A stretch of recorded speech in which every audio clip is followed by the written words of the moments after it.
दोस्तों कैसे हैं आप। आशा करता हूँ बिल्कुल ठीक होंगे, फिट होंगे। बहुत अच्छी बात है, इंडिया में कोरोना के लक्षण बिल्कुल खत्म हो गए हैं, बहुत कम केस आ रहे हैं। और सबसे अच्छी बात मैं पहले भी अपनी वीडियो में बता चुका हूँ कि कोरोना के कारण जो एजुकेशन सिस्टम खत्म हो रहा था, जो बच्चे घर पे बैठ के पढ़ाई कर रहे थे, फ़ोन की आदत पड़ चुकी थी। मैंने फ़ोन के बारे में भी लास्ट वीडियो बताई थी कि फ़ोन से हम कैसे दूर रहें।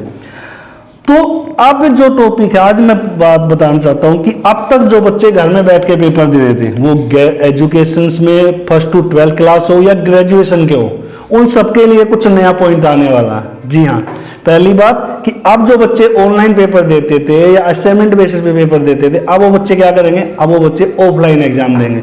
बहुत से बच्चे खुश हैं, बहुत से बच्चे दुखी हैं। खुश कौन से बच्चे हैं? जिनको असाइनमेंट बेसिस पे स्किल्स नॉलेज कम हो रही थी। और दुखी कौन है? जो पढ़ते नहीं थे, जो सोचते थे घर में किसी टीचर को पकड़ा या मैथ से निकाला और कॉपी पेस्ट करके मार दिया।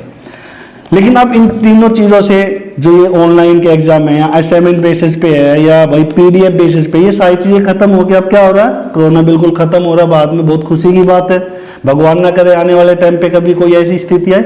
लेकिन अब क्या है? ऑफलाइन स्टार्ट हो चुका है। आने वाले टाइम में भी भगवान करे कि ऐसा ही रहे, बच्चे रेगुलर स्कूल जाएं, बच्चे रेगुलर कॉलेज जाएं, बच्चे रेगुलर जॉब पे जाएं, कोई वर्क फ्रॉम होम ना करें। अब उन चीजों से बचने के लिए अब क्या करना, हमको पढ़ाई कैसे स्टार्ट करें, क्योंकि 2 साल, मैं पहले भी एजुकेशन के बारे में आपको वीडियो बता चुका हूं, लेकिन अब 2 साल का गैप, फोन की गंदी आदत, जिसके लिए मैं आप लोगों को बता चुका हूं, उस फोन की गंदी आदत से छुटकाने के लिए मैंने वीडियो बनाई है, आपने देखी होगी, शायद नहीं देखी तो देखना जरूर। दूसरी बात कि अब बच्चे जो ऑनलाइन पढ़ते थे वो ऑफलाइन कैसे कन्वर्ट हो। आने वाले टाइम पे बच्चे एग्जाम देने जाएंगे तो उनके माइंड में क्या क्या रीजन रहेगा।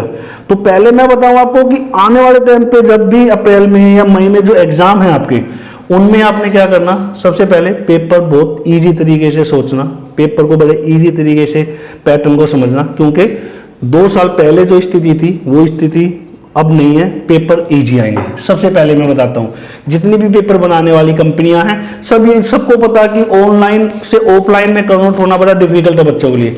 तो पेपर का मेथड जो होगा बहुत इजी होगा। और इसके अलावा कि बच्चे अपनी स्टडी को कैसे कन्वर्ट करें ऑनलाइन से ऑफलाइन। बच्चों के हाथ में ऐसे फोन रहेगा, अच्छा ये नहीं। अब बच्चे किताब पकड़ेंगे।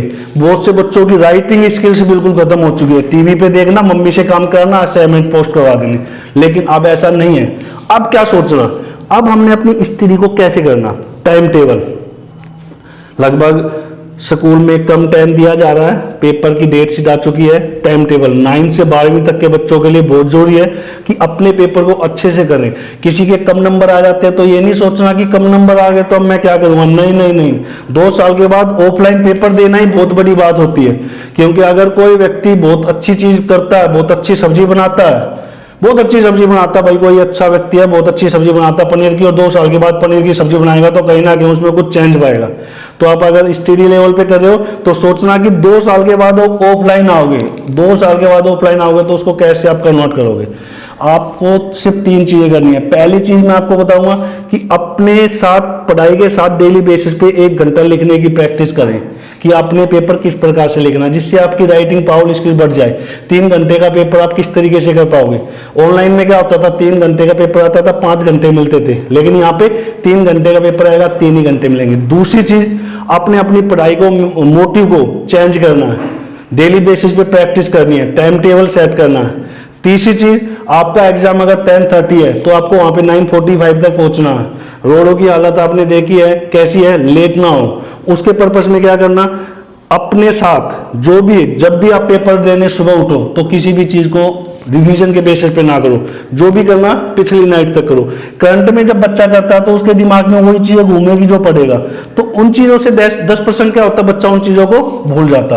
तो ये 3 चीजें ध्यान में रखना कि आपने प्रैक्टिस करनी है, आपने टाइम टेबल सेट करना, और पेपर देने कोई भी बच्चा जाता तो 10, 15, 20 मिनट पहले पहुंचे, पेपर को ढंग से पढ़े और पेपर को अच्छे तरीके से अटेम्प्ट करे, पूरा पेपर करने की कोशिश करे। और सभी बच्चों को मेरी तरफ से बेस्ट ऑफ लक, बहुत अच्छे मार्क्स लेके आए। Thank you.